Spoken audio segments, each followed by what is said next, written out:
Hi, welcome everyone. Welcome to this session.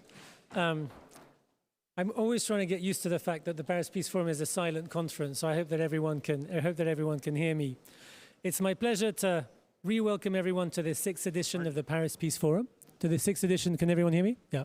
To the 6th edition of the Paris Peace Forum. This session, so you can't hear me? But you need to have in order to hear, you need to have the oreillette. In order to hear, you need to have, because it's a silent conference, you need to have the system. So if anyone can't hear, it's because okay. So the session you're at today is a session on AI governance and accountability. My name is Martin Tisnet. I'm the CEO of the AI Collaborative, which is an initiative part of the Emilia Group. And it's my real pleasure to facilitate this session today at an incredibly exciting and important time for artificial intelligence. I have been saying over the past couple of weeks, both at the UK summit at Bletchley Park and in meetings over the past couple of days, for me the biggest question is, looking back 10 years from now, what will we regret not having done? So that'll be a question I'll come back to for the panelists. Thinking 2033, looking back to this day, what might you regret not having done? I know what I regret not having done in 2013, and that was not at the time having focused on the impact of social media on democracy. In 2013, I was on stages like these, very privileged to be on stages like these. I was 100% focused on the question of government surveillance and not focused on the question of the advertising model, the impact of the private sector, in this case, social media platforms on democracy. So it's my pleasure to introduce this panel. We'll start with some introduction to the great work the speakers are doing. I'll present the speakers briefly, pass the floor to them one by one, and then we'll have, I hope, a lively, engaging conversation and then go to Q&As with the audience. So, for this panel, I'll start with Vilas and then walk back. It's my great honor to present Vilas Dar, the president of the Patrick McGovern Foundation. Vilas. Rachel Adams, who's the program director of AI and Global Programs at Research ICT Africa. Giacomo Persipaoli, who is the head of programs at Unidir. And finally, Karine Perset, who will also start with the presentation, who is the head of the AI unit at the OECD Digital Economy Policy Division. So Karine, we'll start with you right now to talk about some of the great work that the AI Incident Monitor is doing. Karine. Thank you, Martin. I don't know if you can hear me. I can. Okay. So we're very thrilled to launch the AI Incident Monitor today, and we're going to actually show it to you on the screen. So the monitor, what is it? It is a powerful tool to help us understand the problems and dangers connected to AI. Basically, it helps provide the evidence base on which to base AI policy. For example, at the time being, we're developing, or the European Union is developing, a list of high-risk AI systems. And what this shows is where are the risks actually materializing into hazards or actual harms to people, so what we call incidents.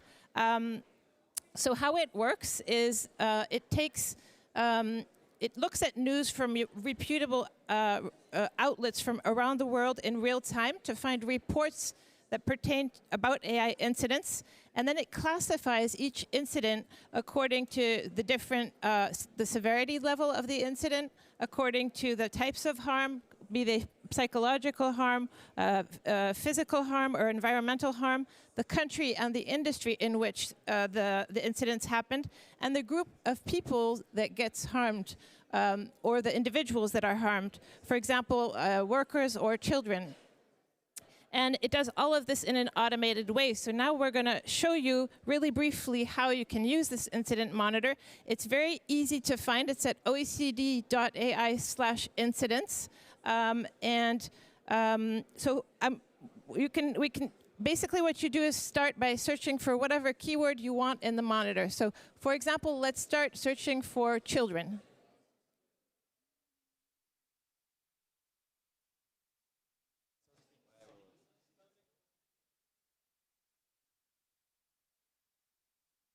So here you see a graphical interface that pops up and allows you to easily identify the trends over time for your any search query. In this case, about children. And scrolling down, you can see the list of incidents that directly or indirectly relate to children. So that is to look at what's happened in the past, basically. Those are incidents that have happened in the past, but we can also look at, try to anticipate what's going to happen in the future, get a sense at future threats that have not yet materialized, but that could. And so there's a future threat checkbox, and we can look, for example, at future threats related to something like AI robots by typing in the word robot in the search query, and see the news reports mentioning this possibility. And so here you see, you can see some sci-fi looking articles, but they're not necessarily sci-fi. They're often things that could actually happen, and where you want to make sure that public policy might want to make sure that they don't actually materialize. So why is a tool like the Incident Monitor important? We think that it's really important to have timely, accurate, and interoperable incident reporting around the world, because we need to have a common understanding of what is happening and what is not happening, because we tend to think we have preconceived ideas about what could go wrong, and here I'm focusing on the negative, but we also have preconceived ideas about what could go right, but that's not necessarily what's actually happening. So this is the goal of this tool is to provide that evidence basis, and also this is accompanied. The monitor itself is accompanied by a framework for incident reporting. So as we move forward in time, we're going to have compulsory incident reporting in some jurisdictions or by some sectoral regulators. And so this is going to allow us to be able to compare trends and to interoperate between incidents regardless of the jurisdiction in which they happen. So I want to just close by thanking the Patrick McGovern Foundation, who has supported this work and made it possible, basically, and also the Joseph Stefan Institute that has supported us on many of the technical components. So, thank you. Wonderful, thank you so much. And I'd like to turn now to Giacomo, if you could tell us about the AI Policy Portal. How does it work? Absolutely, thank you very much, and welcome to the Paris Peace Forum. It is a pleasure to be here. So UNIDIR launched in spring this year the Artificial Intelligence Policy Portal. And this is really meant to be a one-stop shop for anyone who is interested in learning and in monitoring in almost real time how the AI policy landscape is evolving around the world. Of course, being the UN Institute for Disarmament Affairs, our focus is predominantly on global security and therefore on AI policies, strategies that are connected to the issue of peace and security and the military domain. Although we've seen, of course, that there are many, let's call it general purpose policy initiatives that, while they are not necessarily designed with the military domain in mind, will clearly have an impact on that as well. So our AI policy portal, I don't have anything to show you, but we're downstairs on the main floor, booth 53, if you want to come and have a look how it works. But it really provides not only quick access to national policies, strategies, but also at structures and the whole ecosystem that governments have developed nationally and regionally to really manage and regulate the deployment, the development, the acquisition of artificial intelligence and their integration in kind of their military capabilities. When we designed this, we've been working on this for, well, we launched it in spring 2023, but we've been working on it for more than a year, and AI wasn't remotely as big as it is today. Of course, I like to call it the pre-ChatGPT era, where it was still a topic that was of interest to a relatively niche group of experts, and then ChatGPT was launched and suddenly became mainstream. But what is important for us now is that through this portal, we aim to provide support to states that will be under increasing pressure from all sides, from domestically, but also peer pressure from other states, civil society, to step up their policy response to AI. And having access through this portal to what other governments have been doing can be a very powerful tool to really give them an example of what are some good practices that already exist, either in countries that they consider peers or other in countries that they consider models that they look up to and want to be inspired by. So this is really an interesting and useful tool. If you're a researcher, it helps you because it puts everything, all the information you want to see in one place. If you're a government and you want to see how your apparatus and ecosystem compares to others, you can go there and do that. And if you are working in the private sector and are interested in understanding how the different policy landscape is shaping up, you can go there and look that as well. Very happy to take on any questions, but please do come and see us at booth 53 if you want to see it in action. Thank you. Wonderful. Thank you so much, Giacomo. Rachel, so we'd love to hear about the Global Index on Responsible AI in your work. Yeah, thank you so much, Martin. I must just say I'm so encouraged by all these efforts that are working to widen the evidence base around AI. So the Global Index is working to inform action about responsible AI globally.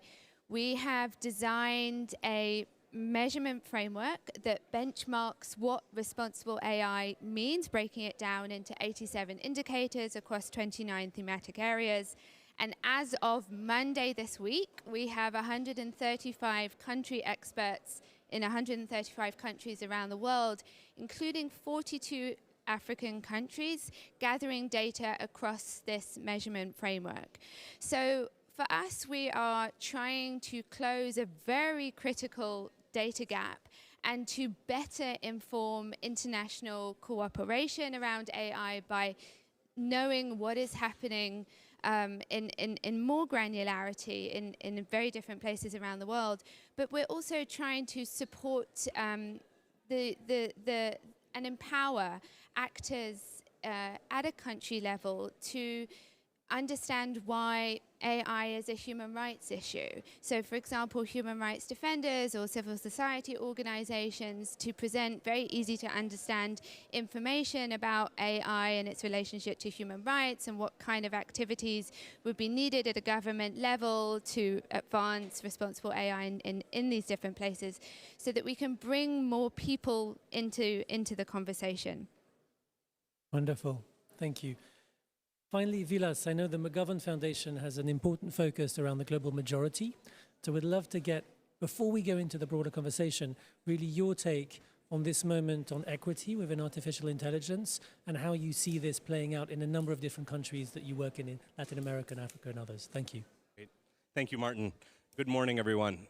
What a perfect metaphor for the moment we're in, that we get to be here in a room connecting eye to eye, heart to heart, and intermediated by a technology that actually makes it feel like such a distance. So thanks for your engagement. Let's have a real conversation here. Martin said to me as we came up on stage, to be a springboard for the remainder of our conversation, I'll take you at your word. So let me offer 3 provocations.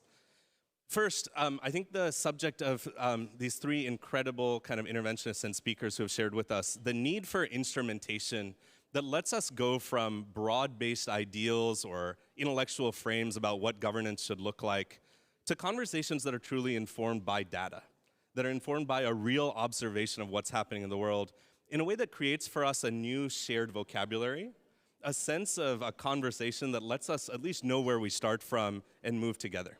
And so I want to acknowledge the incredible work that all 3 of you are doing.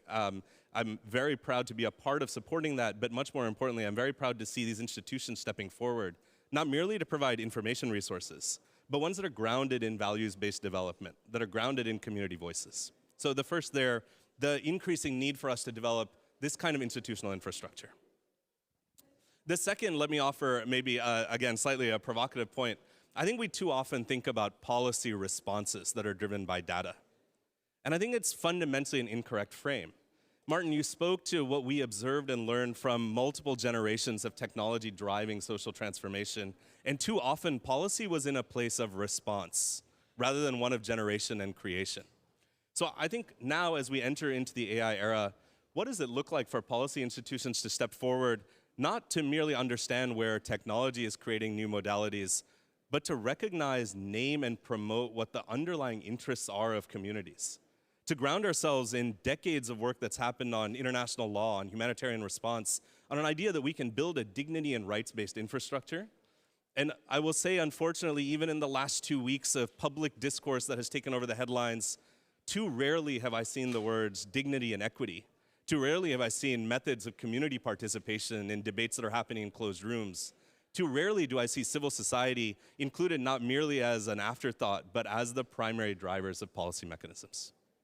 The third, very brief thought, and I'll turn it back to you, is this.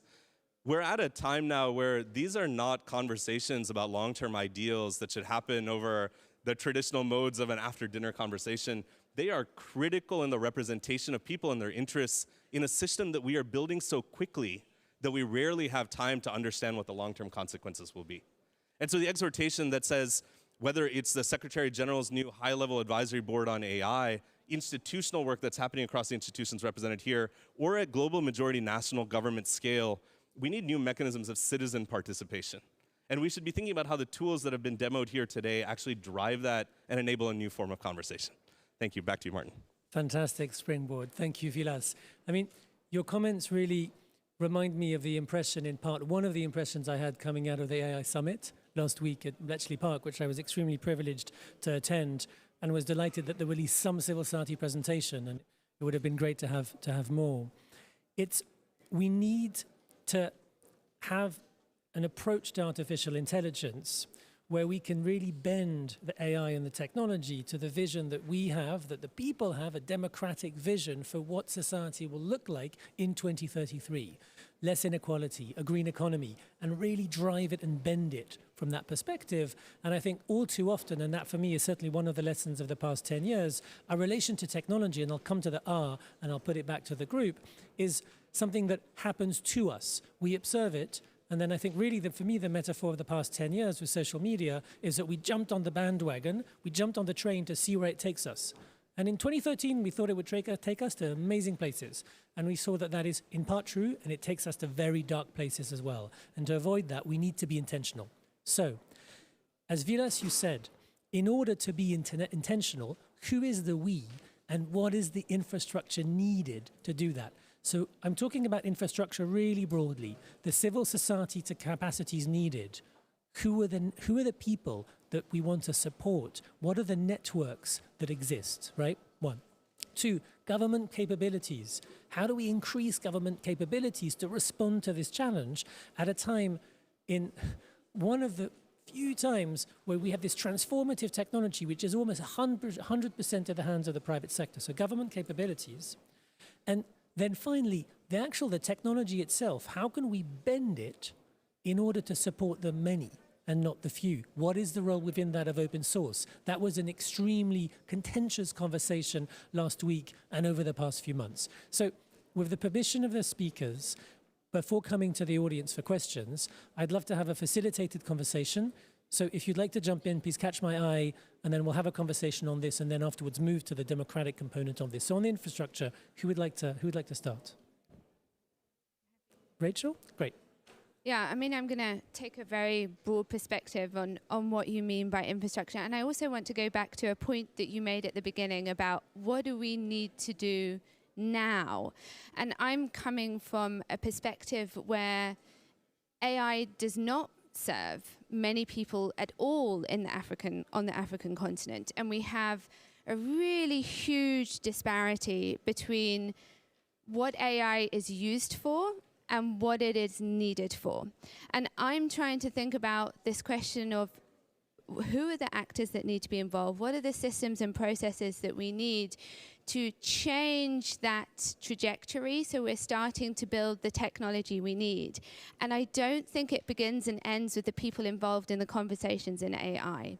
I'm wondering if we're becoming more and more siloed in this AI space that we're forgetting about how AI needs to serve other social outcomes. And what we need is to link AI with the people that are developing vaccines, and they are looking at what are the barriers to some of these kind of health-related outcomes or agricultural-related outcomes, and really try and bring the kind of frontier of AI development into the spaces where people know what the social problems really, really are, so that we can bridge that gap. And I think it's similar to trying to think about how do we ensure technology serves communities, but that's the widest gap in the world in some ways, that the communities are here, and then we have the technology companies that are really incredibly elitist, and it's such a huge gap, and how we bridge that, it's hugely complicated. I'm just going to do a quick follow-up to Rachel, if that's okay. Give us some optimism. You've been doing this for a long time. What are the green shoots? What do you think is possible to bridge the gap? And then afterwards, I'll go to Karine. What do you think in your experience? Well, I must say, one of the things that I've seen that I've thought, wow, there's something going on that's different here, is where you have female leadership in trying to develop, and it doesn't need to be essentialist in what we're talking about in female leadership, that is looking at where can technology really serve to help address some of the developmental outcomes. And that's where I've seen a difference between seeing, oh, there's a market opportunity here, and I have had an experience where something in my pregnancy was not detected, and I see a role here for artificial intelligence to help others. That's a very different kind of mindset, and I think if we can tap into those people and what they're trying to do and uplift their voices and augment and kind of scale up that kind of, it's a different kind of incentive, right? A different kind of way of looking at things. An incentive that comes from lived experience. Karine, thank you, Rachel. Karine. Thank you. I want to second what... Merci. Je voudrais appuyer ce qu'a dit Rachel au sujet des applications sectorielles de l'IA. Et à l'OCDE, nous faisons beaucoup de travail. Et au-delà de l'OCDE, nous travaillons sur les applications de l'IA dans le domaine de la santé. Et nous voulons mettre l'accent dans les domaines où on peut avoir un effet d'échelle. Vous avez l'agriculture, le commerce, la mobilité, le transport. Et nous essayons de créer des passerelles avec d'autres organisations. Et on voit cette évolution où il y a des communautés. Par exemple, l'OCDE, c'est une communauté de pays et nous collaborons avec beaucoup de pays. À titre d'exemple, nous aidons l'Égypte à améliorer son système éducatif grâce à l'IA. Alors, on tire les enseignements de l'expérience ailleurs. Alors, il y a beaucoup d'échanges de bonnes pratiques. Et je vois qu'il y a de plus en plus de participants à cette discussion, et le secrétaire général des Nations Unies a parlé d'un réseau de réseaux. Alors il existe tous ces réseaux et il y a une relation qui n'est pas très serrée. Il n'y a pas une hiérarchie très stricte, il n'y a pas un seul organe responsable de la gouvernance. Il y a toutes ces applications sectorielles, il y a des initiatives nationales. Par exemple, nous organisons une réunion la semaine prochaine avec l'Union africaine. Ensuite, il y a la Commission de l'Union africaine qui a le groupe de travail sur l'IA. Il y aura encore une réunion au mois de janvier. And just if I may, another follow-up. So you were talking about upscaling education systems. Alors, il y a une question d'améliorer le système éducatif en Égypte. Alors, lorsqu'on parle d'infrastructure, c'est un terme très général. Il s'agit de tenir compte de la diversité de voies et de capacités. Alors, est-ce que vous collaborez principalement avec les administrations publiques, avec les enseignants, avec les universités, avec la société civile, avec les différentes sociétés de technologie dans les pays? Comment est-ce que ce paysage existe? Bon, pour l'OCDE, c'est une organisation intergouvernementale. Alors, nous collaborons directement avec le ministère de la Santé. Their starting point with, you can't really, it's difficult to compare. Il y a le point de départ là, mais il est difficile de comparer l'Égypte à des populations avec des populations très jeunes, à par exemple la Finlande où vous avez une société avec un niveau d'éducation très élevé. Alors il faut adapter l'IA à la situation. Alors en Égypte, it's more through pedagogical tools. Égypte, It's less, on travaille avec des outils pédagogiques. Vous n'avez pas le même système qu'en Finlande où il y a un portail. Il y a la possibilité d'apprendre en passant par le portail avec un dialogue et des applications plus divertissantes. Alors, Giacomo, je voudrais rebondir sur ce que vous avez dit. Comment est-ce qu'on peut adapter la technologie? Je dirais qu'il n'y a rien d'inévitable. Parfois, on entend l'argument dominé par le pessimisme, la négativité. Bon, il faut reconnaître les risques, mais il faut savoir que c'est nous qui maîtrisons la technologie et l'exploitation de ces technologies et son développement. Et il est important d'en tenir compte. Lorsqu'on parle d'infrastructures au niveau national, il est important que les administrations publiques soient préparées. Il faut une stratégie nationale. Et une fois qu'on a la stratégie, ce n'est pas une stratégie à ranger dans un tiroir. Il faut qu'elle soit mise en œuvre de manière concrète afin que les administrations publiques et les citoyens puissent avoir une vraie participation avec la technologie de manière sécurisée. Alors, du point de vue des Nations Unies, je peux dire que ce qui manque pour le moment, c'est qu'avec toutes ces discussions dans les différents forums internationaux, il faut qu'on se réunisse parce que ces discussions se font dans des silos d'excellence. Alors, parfois, c'est une question d'un mandat spécifique avec un périmètre d'activité limité, mais l'IA ne s'intéresse pas trop aux mandats officiels, aux délimitations ou aux processus officiels. Il faut donc avoir un mécanisme qui permette aux différentes communautés qui abordent ces sujets à générer de meilleurs résultats. Sure. You know, I'm hearing these comments and I want to share with you. I'm a pretty optimistic person, bon, moi, but I want to share with you one of my dystopian moments of the last few weeks. Je voudrais parler d'un moment de dystopie récemment. The head of one of the major technology companies, somebody who's quite a recognizable figure. And I'm usually a pretty polite person, right? I'll kind of go with it. But he said something that just enraged me. Courtoise, mais he qui sat m'a in dit front of a quelque group like chose this qui and with m'a a straight face said, vraiment mis you know en what, colère. large language models and AIs, they represent the very best of what humanity has to offer. And I had to stop him. Représente vraiment la meilleure chose de ce que peut proposer l'humanité. Et moi, j'ai dit non, c'est un mensonge. Ceci représente ce que peuvent faire les anglophones aisés qui sont actifs sur Internet. Nous sommes dans ce monde-là pour cette technologie. Et ce n'est pas un mensonge qu'ils racontent pour nous convaincre. Moi, je crois qu'ils sont persuadés qu'ils vivent dans ce monde et ils acceptent cette idée comme hypothèse de base. Mais comment changer ce modèle? D'abord, il faut arrêter de... governance in the context of how we build local capacity inside of communities to take ownership over the technology tools they build. From a policy perspective, and I appreciated your comments, I just came from a high-level meeting with the governments of Chile and Senegal, who are advancing how AI can be used around industries that are specific to those countries, mining and fisheries, to increase safety, to reduce risky human jobs. Let's recognize that everybody needs to be a part of building technology solutions for the future. And at the same time, the policy response has to be more than, we'll ensure that we limit the greatest risks. Where are the policy advocates that are calling for significantly increased public investment in compute, in ensuring that we're building talent inside of communities, in ensuring that as we continue to talk about a digital divide decades later, that means that 2 billion plus people don't have basic connectivity, we're enlarging the digital divide by making sure that there's not proper data representation, that we don't actually have algorithmic fairness for many voices that need to be represented, that we're still okay with policy that's got us so focused on risks that we're not asking fundamental questions about how to create for the future.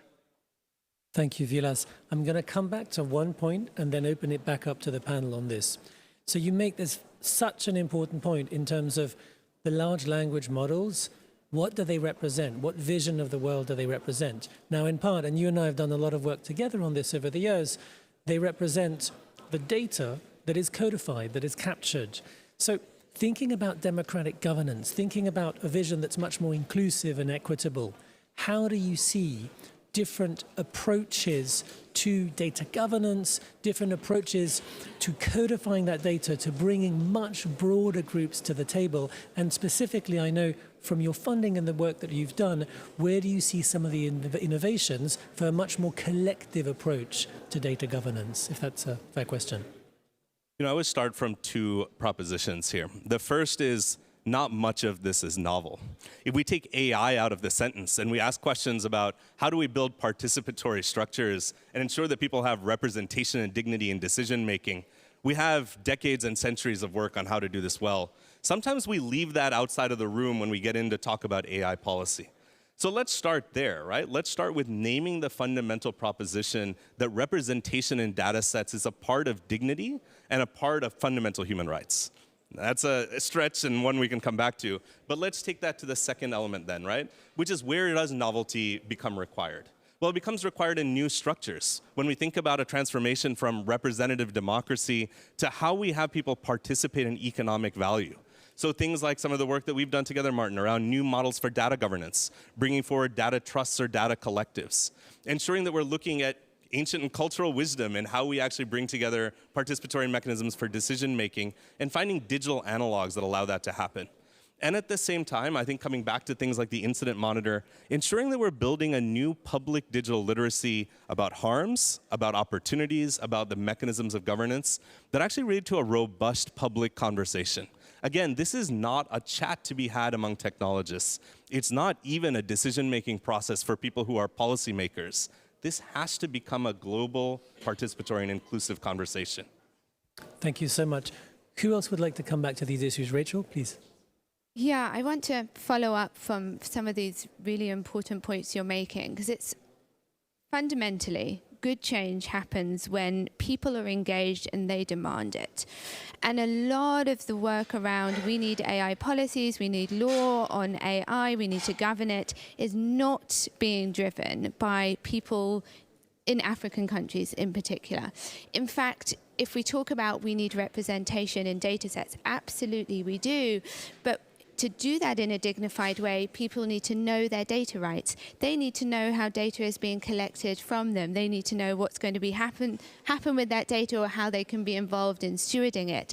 And we're not even at that level of the conversation in many African countries. We don't have some of the institutional capacities for good data governance and oversight.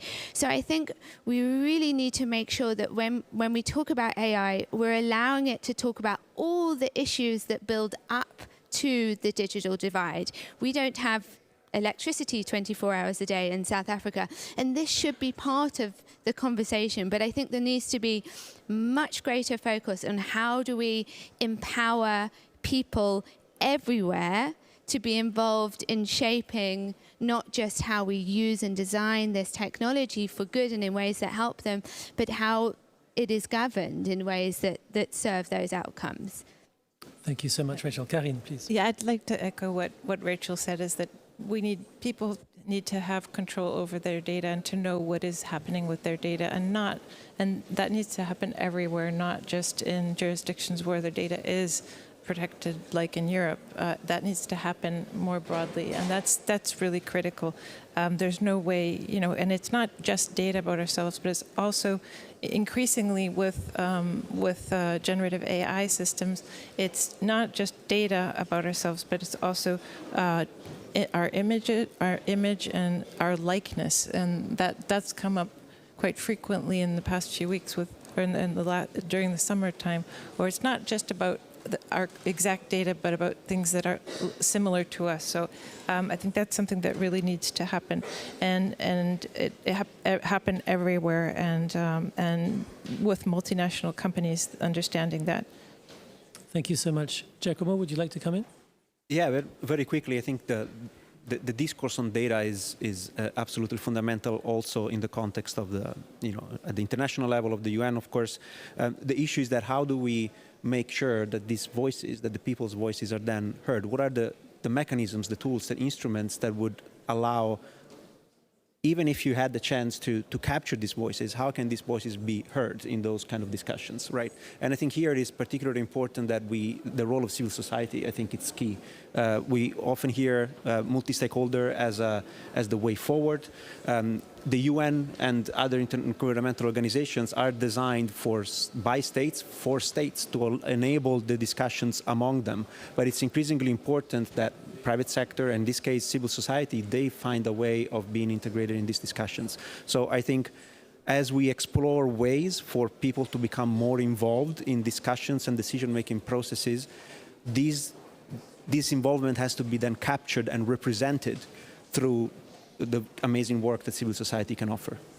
Thank you so much. I can't resist making one quick point here, which is that I think one of the things that we really have to look at when we talk about data governance, and Karine, you were talking about this, is our data protection, our paradigm, our approach to data protection is fundamentally focused on an individual giving consent about the data used about them, which in the age of AI, I don't think is realistic anymore. We have to develop a much more collective approach, and that the approach we have today is not working in France, and it's not working in Senegal, and we need to make it work for everyone. So, having had my little soapbox moment, I would love to come to the audience for questions. Is that possible? C'est possible d'avoir des questions pour l'audience? Yes, please. Lady to my left, is it possible to pass a microphone? Yep. Great. Thank you. Hi, thank you. Easier like that. Hi, my name is Isol Coursenet. I'm a researcher on a new cyber sovereign standard that should be interoperable. My question for you is, do we have any research that's been done with private sector companies on operational terrain, on how it can actually tie in participative democracy tools to AI? Thank you. I'm just going to take one question at a time and keep it relatively fast. Who would like to answer the question? Who would like to jump onto this? Who knows of participatory approaches to technology that really work, that we can do? I mean, that might be also a time to come back to the open source question. I mean, just to come in quickly, I think user testing, and I think there's kind of periods in which good technology can be designed with the input of people. I don't see that happening with big tech in a big macro way. So I think there's also looking at how do you create public participation mechanisms at different levels of tech development. Thank you. Back to the audience for a question. Any questions from the audience? Just looking. Yes, please. The lady just in front, the microphone will come to you. Thank you. This is all good, but what do you do when you have governments that don't have any democracy and there's no participation and might consider this as a security risk? Thank you. Powerful question. Who would like to come back to this? Vilas, please. I'll happily jump into this one. So, one of the conceits of AI governance is that we often start from the idea that liberal democracies actually guide what decisions will be taken. And I think it's very, very fair to say that most of the world today is engaging with the struggle around the basic conception about whether liberal democratic principles are what actually guide our government work. So I'll say two things on this that I think are critical. The first is I'm a deep believer in multilateral processes, that we do need to acknowledge and name the fact that there are local considerations that should guide how nation states, countries, and communities are going to implement AI. But at the same time, the risk of totalitarian or authoritarian governments that can use these tools and are doing so in walled gardens that are far outside of the international regulatory landscape is probably one of the most critical challenges and risks to what any form of AI governance will look like. We see it. We don't need to name them on this stage because we all kind of know where they're happening. But I think much more insidious is where we're seeing non-nation state actors using these tools in deeply adversarial ways to basic democratic principles. For me, that's a deep need to invest in law enforcement, in regulation, in kind of the G20 process and the Interpol processes that have been happening, to recognize that this isn't merely about setting high-level regulation. It's about building enforcement mechanisms that protect those who are most vulnerable, and to ensure that we actually have mechanisms and ways to bring everybody into a global compact around at least some basic values here. That, I think, will be the challenge of the next decade. Thank you so much. Karine, would you like to come? Yeah, I'd like to echo the point Vilas made about enforcement mechanisms and the fact the lack of today of effective enforcement mechanisms and the need to build those out. Thank you so much. Can I use the opportunity, just when it comes to these issues, we don't have enough time to get into it broadly, but I would love to get the audience also to give us their thoughts and the speakers about open source and the degree to which it is possible or it is needed and how it would work to democratize the technology in a way that is not held by the companies. Karine, could you give us just a way to think about the issue? We don't have time to get into it in depth, but just a way to get into the issue. I think it would be a shame not to have discussed it over the course of this 45 minutes. Okay, but it is a complicated topic, so I'll be short. But I can't do justice to that topic in just a few seconds. But open source has been a happy accident of history in a way, and driven by this Western academic ethos, and it's spread everywhere to date. And it has enabled the progress of AI through the transformer models through everything, including going back even to the internet and the open sourcing of much of the code. And we see that in the numbers and the growing numbers of open source code on platforms like GitHub and elsewhere. I think so open source is also enabling tens of thousands of entrepreneurs building on large language models today and on plenty of other things. I think there's a risk here, and some people are starting to get nervous with as these models are becoming extremely powerful. How can we keep the openness, keep the benefits of open source, keep that innovation and competition thriving, but at the same time mitigate some of the risks, because of course these models are so powerful that they can be misused and will be and are actually being misused. And so we're at that stage where we have to figure out maybe those pathways that are not full open source for some types of systems and not, of course, closed either. But that's I won't get into more detail. I think in a minute, that was great. Thank you. Giacomo, a quick response, and then I want to see if we can get one question from the audience before closing. Yeah, no, very quickly on this open source. I think that, like was just said, every coin has two sides, right? And while on one side, open source is a very noble opportunity to democratize access to this technology. On the other side, it opens up opportunities for misuse by malicious actors. So before AI, there are a lot of mechanisms that were designed to control access to certain technologies. Of course, open source makes most of those tools not usable.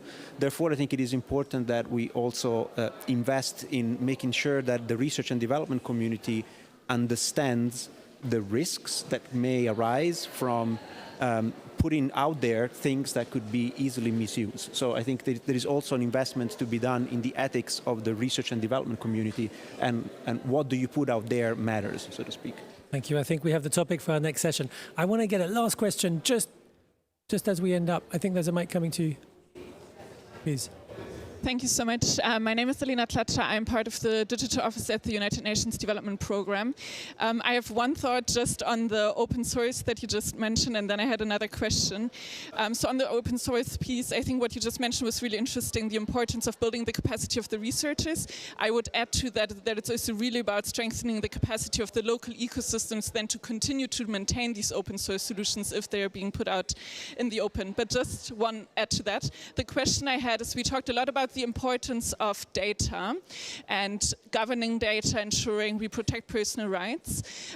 What I felt was maybe a little bit missing, and what I would be curious to hear more about, is how do we actually close that data gap? Because I think we see, especially with also the rise in synthetic data, that the gap between the data from the global north and the global south, if one can use these words, is even widening more. So we really need rapid actions to close that gap. And sure, data protection, etc. is important, but how do we close that gap quickly? Thank you. So what I suggest we do, so that I do my job correctly and we finish on time, is we do this as a wrap-up. How we close the data gap, 30 seconds each. And if you're really quick and you have time, what is the one thing that your 2033 self would look back at you and say, I'm so happy we did this and we met the moment? So if I'm going to start with Vilaf and then come back towards Karine. closing the data gap and no regrets policy. Great, thank you. You know, I think one of the critical things about the data gap isn't merely one of representation as individuals. It's also the fact that the data sets we have today have primarily been created for commercial purpose. We measure what companies have needed or what institutions have needed in order to advance a specific agenda. What we need is massive public infrastructure and investment into building data that's truly representative of what we need to measure in order to train the kinds of algorithms that let us make better decisions. In terms of what I would regret, I mean, I think more than anything else, as I said, I've lived through the internet revolution, the social media revolution. To me, this isn't a referendum about artificial intelligence. It's a referendum about what kind of society we're going to create. And I think that is and should be the primary focus of what we're trying to achieve here, is just ethical principles for a society, not for a technology. Thank you so much. Rachel. Yeah, thank you. I like the shift from open source to open data or to data. So I would completely agree with that. I think from my perspective, it's not about access to the models. I think we need to have access to the data. I fully agree. We don't have enough data that talks to social issues, particularly on the African context, for example. But I'm not entirely convinced by that, because I see a lot of private sector companies, insurance companies, who have telecoms companies, who have huge amounts of data that give us very important insights into social conditions that I think we could use for to work towards those kind of social-driven outcomes rather than to sell people better insurance, underwrite better insurance policies. Last thing, I think on a governance level, what do we need to do now? I think we do need to be thinking about outcomes-based governance. Absolutely, thank you. Giacomo. Yes, the clock is ticking. So in terms of closing the data gap, I think it is important, I agree, to shift the focus from kind of a demand-driven approach to data generation, you know, to a more kind of supply, if you want, based approach to data generation. We need the data not because we have to monetize it, but because we need it to ensure that whatever technology is developed is then used in an equitable and fair way to everyone. In terms of looking at future me in 10 years from now, what I will be very happy about is that we're not sleepwalking into a situation from which there is no, then it's too late. I'm very glad that the discussion on AI is happening to the depth and degree that is happening today, because I see the risk of us sleepwalking into a scenario in which it's too late to act, to be very little. Thank you so much. Karine. I'll close by just pointing out that we have a lot of data, countries have a lot of data, and particularly one area in which we have tons of data is healthcare. We have tons of healthcare data, but most of that data we cannot use due to plenty of institutional barriers, and we need to find ways to protect some of that, to protect the personal. We have technologies we can use, and we need to allow that data to be useful and help us find solutions in areas like healthcare. Thank you. So we're ending on an optimistic note. I want to say one thing before ending, which is coming back to something that Rachel has said. I think outcomes-based governance when it comes to AI is absolutely critical. Ties back to what Vilas and many others have said. We need to look at the type of society we are building and bend AI towards that. That is the point of outcomes-based governance, outcomes-based regulation. We've done it before. We've done it with food safety, for example. Let's learn those lessons and work together to do it. It was my pleasure to moderate this panel. Thank you to the audience. Thank you to the speakers.